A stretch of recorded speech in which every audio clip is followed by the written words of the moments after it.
Break બાદ સ્વાગત। આગળ વાત ફરી એકવાર વાતાવરણ એટલે કે વરસાદને લઈને કરવી છે, ત્યારે ચોમાસાને લઈને સૌથી મહત્વના સમાચાર અત્યારે આવી રહ્યા છે। 3-4 દિવસમાં ચોમાસું કેરળ પહોંચે, તેનું કેરળમાં આગમન થાય તેવી શક્યતાઓ જોવામાં આવી રહી છે। કેરળમાં આ વખતે વહેલું ચોમાસું બેસશે।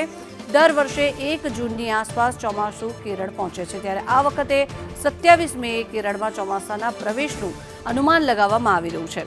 ચોમાસાની ગતિને જોતા 27 મે પહેલા પણ ચોમાસું બેસી શકે છે, ત્યારે 27 મે પહેલા જો આવશે તો 2009 પછીનું સૌથી વહેલું ચોમાસું આ વર્ષે હશે।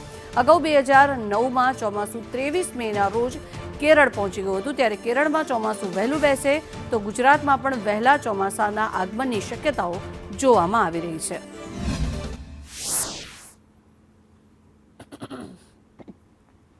તો આ આંકડાકીય માહિતી આપને જણાવી દઈએ। સંદેશ ન્યૂઝની ટીવી સ્ક્રીન પર આ આંકડાકીય માહિતી આપ જોઈ રહ્યા છો। છેલ્લા ઘણા વર્ષોથી ક્યારે કઈ તારીખે ચોમાસાનું આગમન થયું છે તેને લઈને જો માહિતી આપને પહોંચાડીએ તો વર્ષ 2023માં 4 જૂને ચોમાસાનું આગમન થયું હતું, ત્યારે વર્ષ 2024ની પણ વાત કરવામાં આવે તો આગમનની તારીખ આપને જણાવી છે। વર્ષ 2020માં 5 જૂન, 21માં 31 મે અને વર્ષ 2022માં 27 મે ચોમાસાનું આગમન થયું હતું, ત્યારે વર્ષ 2024માં 31 મે ચોમાસાનું આગમન થયું હતું અને 2023માં 4 જૂને આગમન થયું હતું, ત્યારે આ વર્ષે ચોમાસું વહેલું આગમન થાય તેવી શક્યતાઓ છે।